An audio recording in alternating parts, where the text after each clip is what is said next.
Are you a deviant? You know, like those of us who binge watch serial killer programmes, laugh at the stupid shit people do, and revel in anything adult? Well, you found your people. Join us as we crack open the door to the padded cell and release the insanely stupid, the weirdly wonderful, and those who choose to live outside societal norms. We'll delve into the strange, the macabre, the sexy, and the outrageous. So if you're a deviant, then you have your place with us in the padded cell. Hello, welcome to episode 38. 38 of the Padded Cell podcast. 38. I'm Vicky. I'm Nancy. For all the newbies out there, there's loads of you. Loads joining us now, which is great. And our Patreons are very international now. We had loads of UK, US and Australian, but now we've got loads of Scandinavian people and people from all over the place. It's really great. So somebody actually said, can you just slow down a little bit because you talk really fast and I can't understand what you're saying. No. Scousers talk fast. This is me talking slow. I know. That your stomach again? What is it? You want a chemical factory going on your body? Since my surgery, apparently it's really common, so since my surgery, as soon as I eat, drink, anything, you make noise? It's just digestion straight away and it comes out of my chest. Mad that. Good job it doesn't come out your arse. Yeah. Because that would be a bit embarrassing on a podcast, wouldn't it? So, this is going out on the 6th of June. And the 6th of June, 1944 was a massive day in history. It was the day when 156,000 men from the UK, US and Canada stormed the beaches of Normandy in what would be now known as D-Day, but was actually Operation Overlord. Don't think you knew that. Have you seen Saving Private Ryan? Yeah. There's the scene that they did, I've gone goose pimply. Look at that. You see the goose pimples? It's a great scene when they storm on the beaches. But what was really apparent and what they did so well, and it fucking got me, Nance, was the amount of casualties as they were leaving. Them, they weren't called boats, whatever they were called. They were like launching type boats or anything. And as they were leaving them and storming the beaches, the amount of men that died just getting off them vessels. And then if they made it to the beach, they were killed. And actually I looked into it and they said in the first 24 hours, there was 10,000 men killed or missing, presumed dead. Yeah. So when you think about war, you know, when you saw about men here, actually they would have been very young men, wouldn't they? A lot of them were just boys, weren't they? Yeah. A lot of them went through like conscription service and, you know, they were 18, 19. They'd never had a life. You know, we've talked about your kids. And, you know, your eldest isn't far off that age. And you think, how could you let your child go, you know, to war and possibly die just as they're getting off a boat to go and actually fight the war? Didn't even get to the war. I mean, my oldest boy is 14. Yeah. And he's in the cadets and he goes off in his uniform. And it'd be exactly the same because that's probably the same age a lot of them were. Yeah.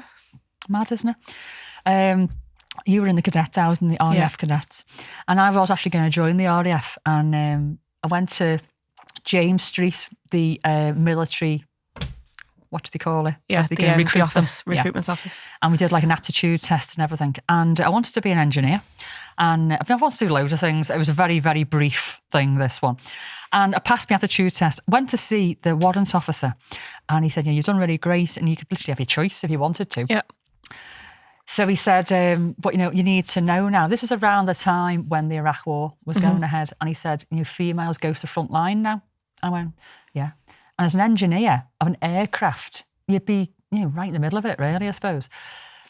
Anyway, the way he told me, I was like, God, I could die. And all the years I was in cadets, looking into joining the RAF and everything, I don't think it really hit me until that point that I could die. I could die in the line of duty. And at 18, I was not ready for that. I wasn't like I wasn't ready to die. My head wasn't ready to get my head around the fact that... To be grown up enough. Yeah. And I was not grown up enough. And they train you on the job. You know, you literally go out there and you train in other countries and you're in a war situation. Maybe not right in the war-torn area, but you're in a war-torn country. And it really hit me. And I was like, So I said, can I go away and think about it? And he went, you know what? I'm going to call you back in a year. And he called me a year to the day. And tell me who he was, and I totally forgot, to be honest with you. Ew. And he said, you're still thinking about it. And I went, no, I'm not prepared to die. Sorry. And I'm now with for customs and excise. Thank you very much. I've done the same. So I came from like, obviously my granddad was my hero growing up. Yeah. Granddad was an Irish guardsman. Loads of family and stuff in the army. And it was the only thing I ever wanted to do was join the army. As soon as I left school, I went and joined the army. Yeah. But I went and I couldn't get in because of my back. That's right. So literally just because of a medical condition, that's the only thing that stopped me. But that was the life that I wanted. Yeah. So, and as you said in the previous episode, and now you're a professional slag. now I'm a professional slag. I was very professional, wasn't I, Calvin, showing you around? You're an excellent tour guide. And this is where I get railed. Yeah. And that's where we hit people. Oh, and wait till I tell you about what I did in there. That is word for word. Railed, though. I love that word. So there you go. So it's the anniversary of the D-Day landings. Also, in 1882, Henry Seeley released the first electric iron. 1882. Wow. But it didn't do very well because it took a very, very long time to heat up, and it weighed 15 pounds. It's like 2 newborn babies. Fucking hell. It's probably like one of those 4 pound travel irons that you get, isn't it? Yeah. Which is just useless. Useless, yeah. So there you go. Right, special mentions to some of our Patreons. We've got Snooze, Karen, Heather, Lexington, Elle and George. I feel really bad because in one of our last episodes I was talking about Karen. But it wasn't in a derogatory way to Karen's. It was just one particular Karen that I've been dealing with. And I'd said, if my name was Karen, I'd feel like I'd have to change my name. Not because I didn't like the name, but because everybody else doesn't like the name. Just assumes you're Karen. And it hurt me. It hurt me feelings, my little feelings. You know what I mean? But I think if you're a Karen, you're either... Can't say a Karen. No, as in that's your name. Aggressive. If you are named Karen, you are either a Karen and you're in the Karen club, or you get it because Karens do that to you. Yeah. And I still need to look up where this came from, this Karen thing. I keep forgetting to look it up. Special hello to our OG 100, as always. We haven't actually got 100 in our WhatsApp group, but it's growing. It fucking feels like it. I know it does. They just gabble off for like 3 people. No joking. Is there about 20 odd? About 20 odd in there, I think, isn't there? Lovely. Right, I am going to move swiftly on because in the last episode, didn't get to do your segment, and I want to do your segment today. We were just because you won't go enjoying first. the dick so much. Right, do you want to go first? No, I don't. Go on. No. Go on. Go on. Calvin? Should Nancy go first? I think she should. Why though? Listen, I don't give in to peer pressure. I vote. Yeah, so there you go. Outnumbered. I say no. That's too far. Consent. Okay then. Right, I'll try and be quick so we can fit you in because I really want to hear from you today. Have either of you ever heard of resummation? Resummation. I have not. No. I feel like I have, but it's not. Okay. Aquamation? No? Okay. Clearly something to do with water. Biocremation. You've heard of biocremation. Yeah. We're talking death. Oh. Well, actually, we're talking about death. what happens after you die. So, trigger warning for you all out there. I am going to be talking about disposal of bodies. So, we've talked about this. You're totally cool with me doing this. I had a previous trigger warning. Yes. So, if you've had somebody pass away recently, I would possibly just skip this little segment until you're ready to listen, because I am going to go a little bit graphic. It's interesting, but, you know, if you've lost somebody recently, it's very raw, and I don't want to upset you. So I'm forewarning you now. So, resummation.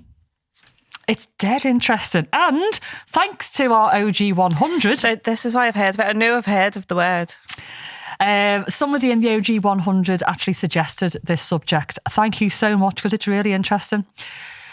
So as you know now, we have a few different methods of disposal of bodies. I'm going to say disposal because that's what we're doing. We're burying them. We're just getting them out of our way, really, aren't we? And we're making somewhere we can go and remember a person.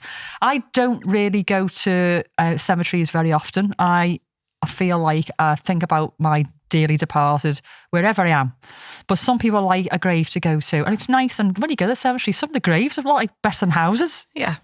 They decorate them beautifully. I like having a place to go to. Yeah, some people do. And I don't do it really often, but when I feel the need to, it's nice to have a space. I think some people, they like to go and reflect in quiet and solitude and remember a person. It might be a little situation that you're in that person would have been the go-to for you. Yeah.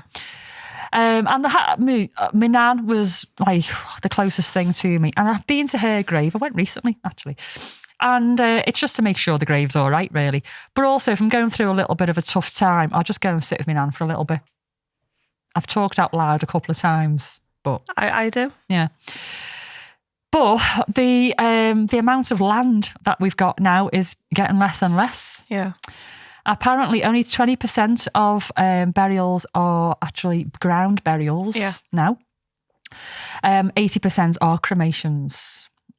Which is, you'd think it was a more, what's the word I'm looking for? Greener way, but it's not. It's really, really, really not. Cremation, just one cremation releases 245 kilograms of carbon. So we're looking at our carbon footprints, aren't we, nowadays?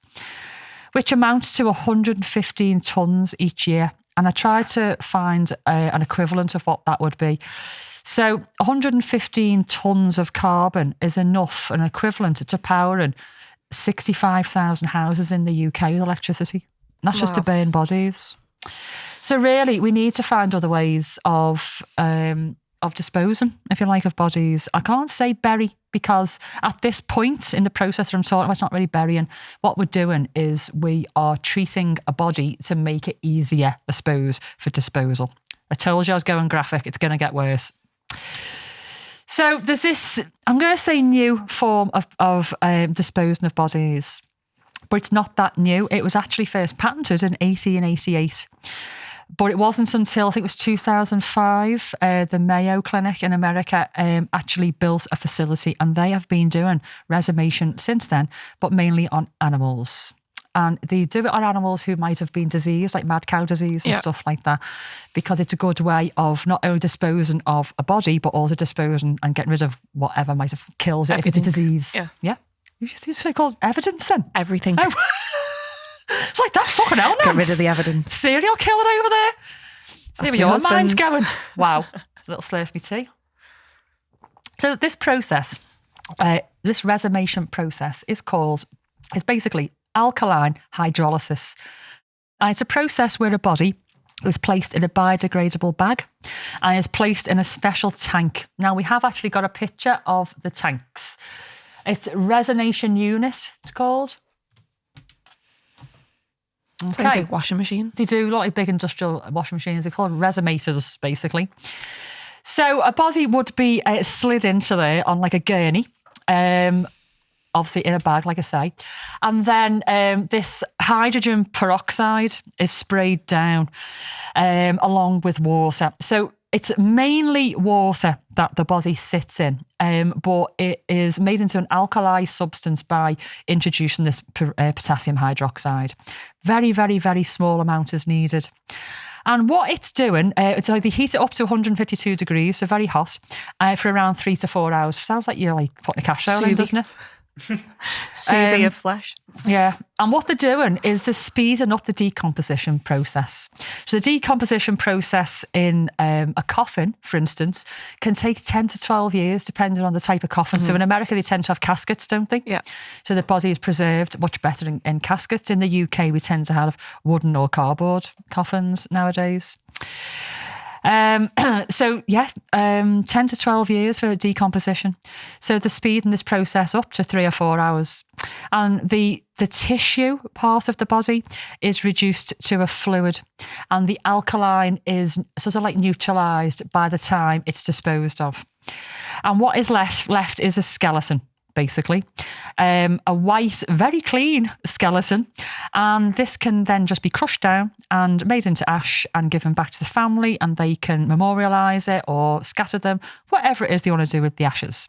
And they haven't got to worry about the rest of it, basically.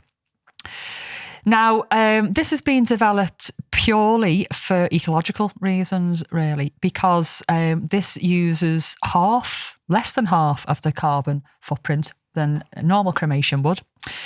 It's also very efficient. It's a little bit cheaper. Now, I think it's going to be quite a lot cheaper eventually, but it's a similar price to a standard funeral now. The tanks themselves cost around £300,000, which is about €350,000, $380,000. And these already get performed quite regularly in Canada, Ireland, South Africa, and in 30 states of the US. Now, in the UK, it is about to become a thing. Now, it's legal. It's completely legal. There's a little bit of conflicting information on the internet because it says the Co-op is a big funeral service in the UK. Yeah. They're looking to be the first to introduce resummation. And the information I found, they said there's a place in the Northeast, but there's also a place in the Midlands who are looking to be the first. And I don't know which is going to be the first. And I don't know whether they're both like vying for top position here or what. But one of them is going to be the first. They've already got the facility set up. What they're doing now is they're going through the trial and process of how you dispose of the fluid afterwards, which was my big question. What do you do with it? Because I'm imagining, like liquefied flesh. Sorry, I did give you a warning. But actually, what it is, it's like this watery fluid, and the chemical that's in there breaks down the fat and everything else that it comes from the body and breaks it down in, like I say before, this neutralised substance. It's not water, but it's not like a sludge either. And believe it or not, this can just go down a drain. Okay. So I don't mean just like down your sink, but, down your waste, where your toilet and your washing machine and everything could go into. And when it goes into the water system, it's like any other dirty water, shitty water. It can be cleaned through a process over a period of time, and that water will be reintroduced into the network eventually. Look at Nancy's face. Fucking hell. That's a no from me, thank you. So this is why they're trialling it. So in all these other countries, they're doing it. It works. There's no issues whatsoever. But the UK being the UK, we have to rubber stamp everything 5 million times. And they're just making sure that the resultant fluid actually is safe to go into the water system. Now, they're not saying they're going to go into the drinking water. It could just be, for other types of water that we use for cleaning off stuff and all that. But the hope that it will go back into the water network. So for some people, it's like reintroducing the body back into the system, basically, isn't it? So the guy in the UK who's looking to introduce this, Julian Atkinson, he's actually an ex-coffin maker, and he now works for the Co-op. I'm going to segue to the USA now, because coffin makers and the Catholic Church have had something to say about resummation. The coffin makers are a bit pissed off because you don't really need coffins. But I'm like, where'd you put the body in the meantime? There's got to go somewhere. Yeah. It's got to go in a box somewhere. So the coffin makers, they must still be making some money, but maybe they're not making the caskets, the big box things, just making cardboard ones maybe, losing money. But rather than whinging about it, guys and girls, do what Julian's done in the northeast of England and set up a resummation unit instead, because this is the way forward, I think. I think there's some people are really going to go for this. I mean, surely you'd still have a coffin of sorts anyway, wouldn't you? You'd still have your funeral. Like, my mum was cremated. Yeah. We still bought a coffin. She was still in a coffin, and then... Yeah. But maybe you might go for the more cheaper option. I don't know, but I'm thinking the information I got here is from the US, where they do tend to have the really big expensive coffins and caskets, and so I suppose they're losing money in that sense. But the church arguing about it, I'm like, what the fuck? It doesn't matter whether you're cremated, buried, liquefied. Just say a few prayers over me, for fuck's sake. Stop being a knobhead. Stop being a knobhead. Yeah. So, but it's a bit mad, because even though the church have got something to say about it, Archbishop Desmond Tutu, when he died, I think it was 2021, he was resumated. He was liquefied, and he's an archbishop. So all the other Catholic priests out there need to take a leaf out of Des's book and stop being dickheads about it and save the world, because this cremation and burial malarkey that you're all in favour of, it's not great for the atmosphere. So you need to get on board, because Des does. Because Des said so. Because Des does, yeah. So how do people feel about this? So apparently pretty much nobody in the UK has heard about this. But when told about it, only about 29% of people would opt for it. And when I've been reading into it, it's the whole squeamish thing and not really understanding the process of where the waste goes. But also I think some people are just squeamish about, I don't want to be liquefied. I want to be solid when I go. But I'm like, well, you're going to be cremated. But do you want to be burnt to death? Yeah, exactly. Well, not to death because you're dead anyway, but... To death. I don't know. Just check her pulse one more time. So, I don't know. I think people are squeamish just of the thought of it, but when you're dead, you don't care. I think you just can't, you get used to what you know, don't you? Yeah. It's been the way for so long. Yeah. Option A or B. Exactly. And apparently it's been 120 years since the Disposal of Bodies Act or something. I probably got that wrong, but it's along them lines, has been amended. It's been the same for burial or cremation, that's it. But with other bio methods of disposal of bodies, they're obviously having to change those laws. So the average cost of a normal funeral, the cheaper end maybe, is around 3,700. The average price of, sorry, that's wrong, 4,140. And for a cremation, sorry, that's 4,140, getting that completely wrong. For a resummation, it's 3,700. It's a little bit cheaper. I think it's going to go even more cheaper as well. I suppose you can make it cheaper again by not having a casket. And it will be as soon as it starts getting competitive and there's more than one. It'll go cheaper. Absolutely. So, it's going to be a cheaper option. It's going to be environmentally friendly. Yeah, I've just seen me little note here. So, resummation uses 90% less energy than flame cremation. It's a big thing, isn't it? Yeah. And I know it's a bit like, ooh, and even you're like, oh, I don't know if I can get on board with that. I don't know if we normalise it a little bit more. I just think we need to consider this and, look after our planet, don't we? And this whole fucking, powering 66,000 houses out of cremations is ridiculous. It's ridiculous. So the bio burials are definitely something that we all need to be looking at. I was looking at those pods. Yeah. I thought that you went into like a little fetus position in a pod and a tree grew out. Because that's what the pictures show you. But no, you're cremated and then your ashes go in it. Yeah. It's all bullshit. So those fucking graphics, a little fetal dead person in the pod, they need to be changed because it's very misleading. I thought I was going to be in the pod. So I'm not now. I'm not opting for that. What I was going to do, I was going to go in one of them pods and Jim was going to plant a juniper bush. I was going to grow gin, basically. Vicky gin. So resummation, Calvin, something you can get on board with, do you think? Yeah, send it over to me dad. He's 70. Oh. And when you're dead, you don't care. I don't know whether maybe it's the thought for other people who are still here, the thought of what's happening to your body. I mean, I think I could get on board with it. It's just there's questions about it going back into the water. I know. And I think that's where the UK are really drilling down because I think us Brits need to know the facts, don't we, before we agree to shit like that. Like, the odd one off. But if this was thousands a day, like, funerals and stuff are. Yeah. Mad, innit? What about things like illnesses, things that you can catch? Yeah. Does that just disappear? Does it? I'm assuming with the chemical because, what was it? Like, does it kill it off? Potassium hydroxide, which is potassium, hydrogen, and whatever, peroxide. There you go. Oh, there you go. That's the machine. So you see the person in the body bag there, and it just takes you through the process. I mean, it's very much in and out, isn't it? It's just like, I can see this process just being like a line of bodies just going in and out this thing. It's very efficient. It does seem a bit macabre, a bit heartless. Suppose it's not very human. But 330 gallons of fluid. I know. Yeah, it's flushed down the drain. That's a lot of gallons, isn't it? So from what I can gather, the chemicals that they're using here is going to neutralise any bugs and stuff that are in there. But I think they just want to make sure before they release this in the UK.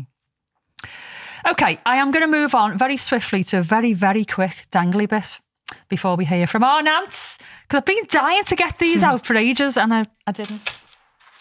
So I need to do it. Okay, these have been sent to me. Okay. You keep sending me stuff and it's boss. Occasionally I get a bit of a shit one. This isn't a shit one. These are magnetic socks. Hang on. I'm seeing these. They've got little hands and I've little seen them. googly eyes. Right? So I could wear those and magnetise myself like that, right? But also, they come with another little pair. Yeah. So- And then they hold hands when you stand next to each So other. you and Sid could like hold sock hands as you go They're along. dead cute, aren't they? Aren't they? I just think they are boss. I mean, Jim's not going to hold me sock hand. He's not. But just for like the little fun factor, when I'm out pissed one night, I was like that, right? Wait till you see me socks, mate. Honest to God, they've got hands. And they were like that. No, honest to God, look, I'll be fussing up on the bar with my magnetic hands. And I've got you a pair as well. But aren't they great? I love the little magnetic socks. So I am They're actually... very fun. Look at that. I'm sorry, but... Imagine I'm them on the boss. washing line. I know, yeah. You'd have to hand wash them, wouldn't you, really? Don't know. They're not magnetising very well. So there you go. Thank you. Right, who sent me these? David, I think it was. Can't remember. Sorry. It was a little while ago. I've not managed to bring them on. But I absolutely loved them. Thank you. Thank you very, very much. What have you got for us, kid? So, in the last episode, I was going to do this in the last episode. Yeah. You were talking about festivals and museums. Yes. I found this lovely little museum to talk about. Go on, I love a museum. Well, there's a little bit of a theme in our podcast. Okay. So there's a National Poo Museum, I think I've heard of this. and it's in the Isle of Wight. Right. Is this the one where people can donate their poo to be displayed, famous people? I don't know. Right, okay. go on. Possibly. I mean- tell me anyway. So obviously it's a really unique Poo museum, though. attraction. And it's dedicated to the fascinating world of feces. Okay. I'm just going to hold me poo. Hold your positive poo. So the Poo Museum, Poo Museum was established by like an art collective. So the poo's going to be like sculptures. Yeah, so they have loads of different poo by like animal poo, human poo, Dung. literally prehistoric creature poo. I Wow. don't know how you figure out where that's from. Fossilised type poo. Yeah. And they display it. So they get the poo and they encase it in resin, like clear resin. What? So you get your little positive poo and it gets turned into a So sphere. it'd be like that forever. Yeah. Because in resin. Yeah. Quite like that. And you can just hold it and look at the poo, and Wow. Oh, so you can pick the poo up. I think so, yeah. So it's like a proper, it's not just an exhibition, it's Yeah, no, interactive. yeah, you can no. hold the poo. Yeah. Wow. So it was opened in 2016 to demystify and destigmatise the subject of poo. And we're totally cool talking about poo on here. I mean, we talk about it at least once a week, don't Yes. we? So this museum, it'll cost you £5 to go in for an adult, £2.50 for a kid. And it's only a micro museum. So it's based inside an old public toilet. Perfect timing. That was Inside a big public one, Calvin. toilet. Inside a public toilet, yeah. So that it's actually really small. My photo's not saved, so I'll send Calvin Okay. a photo to show. But it's literally smaller than this. Wow. Like I think it's on like an old army base or something. And it was like the toilet block. So it's been turned into the Poo Museum. Wow. So it says notable exhibits include owl pellets, wombat poo, which is cubes. Apparently They wombats. shit in cubes. Wombats. Like little poo cola cubes. bottles. Yeah. Oh, don't I love a cola cube? Cola cube. Fucking love them. Sells. And they've got things of like exotic animals like lions, meerkats. But yeah, all of these different poos. Have they named the humans? No, I don't think so. If I would have my shit in there, my name would have to be on it. Vicky's shit.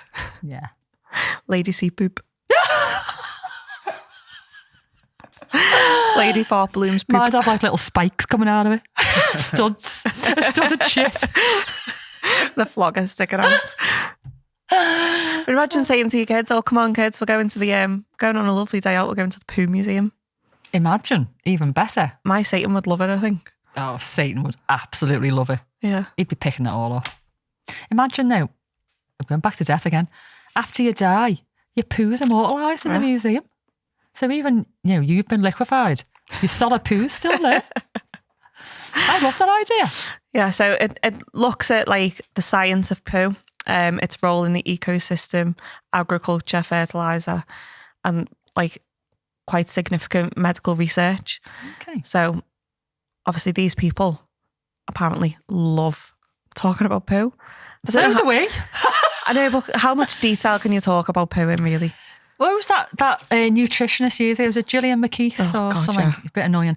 And sorry. And she used to take poo apart, didn't she? And she'd tell you what was wrong with your diet. Oh, you had too many Weetabix that day. Yeah, cut back on the sweet corn. Yeah, so it's all interactive, engaging, hands-on displays inside the resin. Yeah. You don't want to be getting... No. And there's like quizzes, games. Quizzes, though. All kinds of stuff. There's like photos, when I was looking at it, you Google a place. When you go to the zoo and you've got like your face in the lion's head, the fella before in his fucking squid, like poo photos. So basically it's like a poo shaped with your thing face. with your face. Amazing. Yeah. So yeah, apparently it opened in 2016 and it's got loads of media attention because people are just like morbidly curious about it. Oh yeah. Probably only takes you half an hour, 40 minutes to look around. But yeah, it's a quirky little place that people love to go to. A poo museum? Yeah. So I was looking at the reviews. Okay. And my favourite review that I came across was from Peter. He went in May this year, so very recent. Last few days. Yeah. The National Poo Museum. Well, I know what you're thinking. A museum dedicated to a certain bear that likes honey. Christopher Robin and A.A. Milne. Well, you're wrong. It's about the stuff that comes out of your bottom. Yeah. I know we don't like to talk about that, but we should. It's actually a fascinating subject and the museum's light-hearted approach makes it very interesting. I thoroughly enjoyed my visit and now feel much more knowledgeable about poo. Great value for money and well worth the visit. Has he got a gift shop? I think they have got a little gift shop. I was going to they'd be missing a trick. He didn't have a gift shop. I feel like I need to go for a poo magnet. Just for the poo magnet? Just for the magnet. I can get you on Amazon, love. I have a really weird fascination, don't I, with like, I was going to say the shittest. Yeah. Quite apt. But the worst magnet that you can find. I couldn't find a bad So any of you send me magnets. Yeah. Really bad ones. Nancy, the worst ever fridge magnet you can find. Yeah. You and Jim have a good competition going, don't we do. Every time you go anywhere. When we went on the cruise, we couldn't find any shit ones. That's why I didn't bring you one back. Every port we went to the gift shop, so they were all beautiful. Yeah. No, she wouldn't like that. It's too nice. No. And other people go, oh, isn't that lovely? Like, yeah, it's not shit enough, that one. Yeah. The Cyprus cat that gets me. Oh, that is the best. I exceeded myself with that one. Very pleased with myself. Yeah. So if you're ever going to the Isle of Wight and fancy a little look around some poop in a public toilet. The Isle of Wight's supposedly full of pensioners, isn't it? So, yeah. So it's in a place called Sandown. I've never been, so I don't know. I've never been to the Isle of Wight. Apparently it's lovely, to be honest with you. My dad used to like the Isle of Wight. Did he? Yeah. I'm just a bit too young. A little bit too young. A few more years for me to go to the Isle of Wight. Jim can go. He's getting his bus pass next year. Send them over, see if there's any magnets for me. I'm sure there'll be some shit ones over there. Brilliant. Yeah, I do love a good museum. And, if it's got anything penis or poo related, my ears prick up. Yeah, so this Peter's review, you put a little title on it. This museum was shit hot. Oh, love it. Well done, Peter. Well done, lad. So, yeah, that's them trying to break down the stigmas of bodily functions. My bodily functions have been going mad today.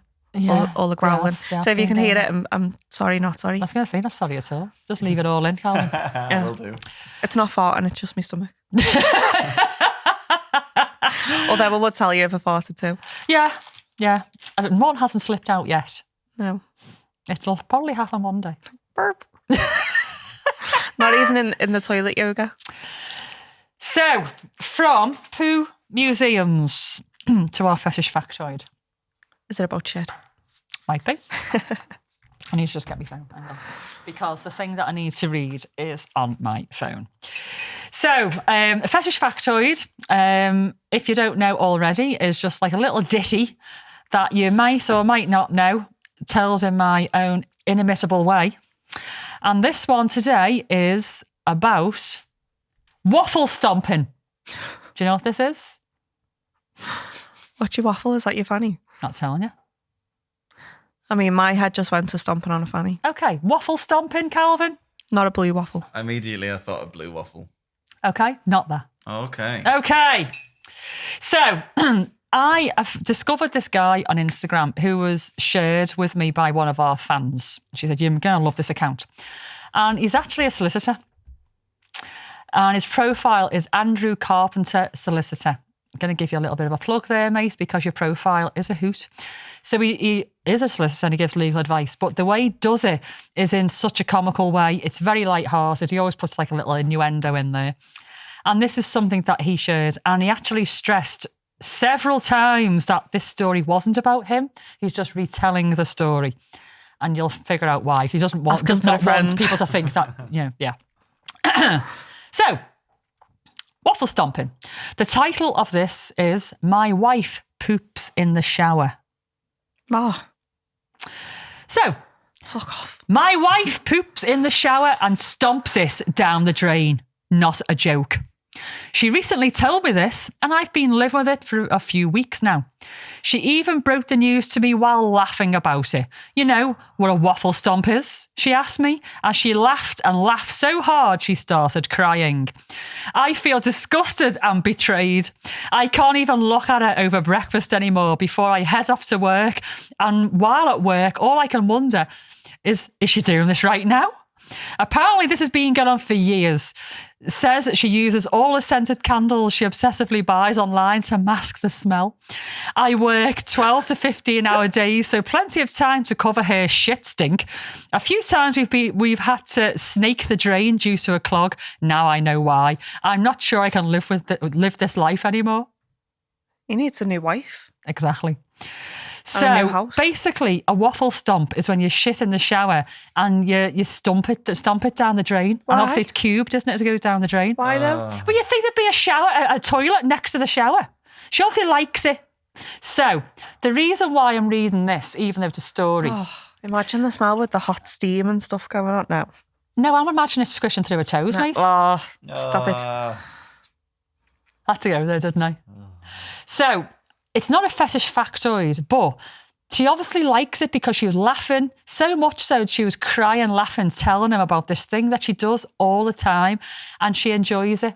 So she must enjoy having a little shit in the shower and the squishiness of the poo on her feet. It must be her fetish. It must be. Otherwise, she'd go, no, before I go in the shower, I'm going to go on the toilet, which is 4 foot away, and shit where I should do, and then I'm going to have a shower. So she obviously enjoys it because she does it in the shower and likes to stomp on it. No. So there you go. A waffle stomp is when you shit in the shower, you stomp on it, and it cubes down the drain. Oh. Every day's a school day, Nance. Calvin is now going to end up booking every Thursday off just in case he's asked to do this podcast. No, Calvin's going for a shower later thinking, should I? Definitely. Give it a go. I'll report back. Okay. Please don't. No, please do. Put a condom on your foot. If you do it, put voice note it so I can share it with the masses. So, on that bombshell, once again. Boo. If you're binge watching, put the kettle on. We'll see you in 5. Need more than a kettle. And no waffle stomping while out there. Otherwise, we'll see you next week. See ya! And there we have it. Another day made better by listening to the curators of chaos. Thanks for dropping by. And if you enjoyed the show, we'd really appreciate you sharing your love for the Pad to Sell podcast with your friends. Don't forget, give us a follow on our socials, maybe leave us some 5-star reviews, and feel free to send us an email to medic@the Podcast, or even interact with us on Facebook, Insta, and our other socials, because we love chatting to you.